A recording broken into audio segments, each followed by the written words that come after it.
Hepatitis C কিভাবে কিডনিকে খারাপ করে থাকে এটা জানার আগে আপনাকে বুঝতে হবে হেপাটাইটিস সি কী, কেন হয়, কিডনিকে কিভাবে ড্যামেজ করে, এই সব ডিটেলসে আপনাদেরকে জানাবো এই ভিডিওতে। তো ভিডিওটি শেষ পর্যন্ত দেখতে থাকুন। নমস্কার, বেঙ্গলি কিডনি কেয়ারে আপনাকে স্বাগত। হেপাটাইটিস সি হলো একটি ভাইরাল ডিজিজ যা বেসিক্যালি লিভারকে এফেক্ট করে থাকে। লিভারকে এফেক্ট করার ফলে লিভারে স্ক্যারিং তৈরি হয়, লিভার ফুলে যায়, যার ফলে শরীরে যত ভেন ও আর্টারিস আছে তা অনবরত যে ব্লাডকে সাপ্লাই করছিল তাতে ইনফ্লামেশন আসতে থাকে। হেপাটাইটিস সি কেমন করে হয়? বেসিক্যালি হেপাটাইটিস সি হয় কন্টামিনেটেড নিডলের কারণে, অর্থাৎ ব্লাড স্যাম্পল নেওয়ার সময় বা ইঞ্জেকশন দেওয়ার সময় যে সিরিঞ্জ ও সুচ আমরা ইউজ করে থাকি বা কোনো ডক্টর ইউজ করে থাকেন তা পূর্বে অন্য কারোর ক্ষেত্রে ইউজ করা হয়েছে কিনা এমনটা হলে, বা ট্যাটু অনেকেই করে থাকেন, একাধিক ব্যক্তির একই নিডলের দ্বারা যদি ট্যাটু করা হয়ে থাকে সেক্ষেত্রেও হেপাটাইটিস সি এই ভাইরাসটি ছড়ায়। এছাড়াও ফ্যামিলি হিস্ট্রি, জিনগত কারণে প্যারেন্টসদের থেকে বাচ্চাদের মধ্যে হেপাটাইটিস সি চলে আসে, এসব কারণে হেপাটাইটিস সি ভাইরাস হয়ে থাকে। হেপাটাইটিস সি হওয়ার পরে বডিতে প্রথমে যে অর্গান এফেক্ট আসে তা হলো লিভার।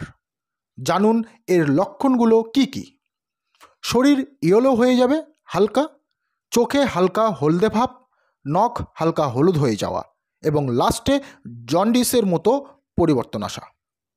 পেশেন্ট কমপ্লিকেশন করতে থাকে, জ্বরে ভুগছি, উইকনেস আসছে বডিতে, খিদের চাহিদা কমে যাচ্ছে, ওজন হ্রাস পাচ্ছে। এসব লক্ষণ দেখা দিলে HCV টেস্ট অবশ্যই করানো উচিত। এই টেস্ট করে দেখা হয় নেগেটিভ না পজিটিভ। যদি পজিটিভ আসে তবে আপনার শরীরে হেপাটাইটিস সি ভাইরাস আছে। এই কন্ডিশনে পেশেন্টে আরও ক্রিটিক্যাল হতে থাকে। যদি তৎক্ষণাৎ কোনো চিকিৎসা না করানো হয় তবে রোগী ধীরে ধীরে আরও ভাইটাল প্রবলেমের দিকে এগোতে থাকে। অ্যান্টিভাইরাস ড্রাগস ইউজ করা হয় যাতে ভাইরাসের যে প্রোগ্রেস তাকে স্টপ করানো যায়। যদি ভাইরাস বডিতে অনবরত প্রোগ্রেস করতে থাকে তবে লিভারের সাথে সাথে কিডনিকেও এফেক্ট করতে থাকে। এভাবে কিডনি ড্যামেজ হয়ে যায়, যাকে বলা হয় অ্যাকিউট কিডনি ডিজিজ। কিডনিকে এফেক্ট করার ফলে কিডনির যে ফিল্টার আউট ওয়ার্ক করার যে ক্ষমতাটা ছিল তা ধীরে ধীরে ইনফ্লামেশনের কারণে কমতে থাকে।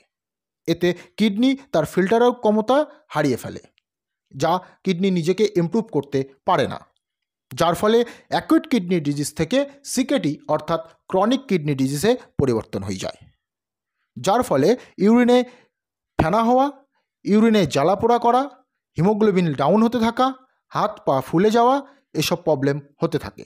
তাই হেপাটাইটিস সি ভাইরাসকে ইনিশিয়ালি ট্রিটমেন্ট না করলে একটি ভাইটাল অর্গান থেকে আরও একটি ভাইটাল অর্গানগুলোকে সে ড্যামেজ করতে থাকবে।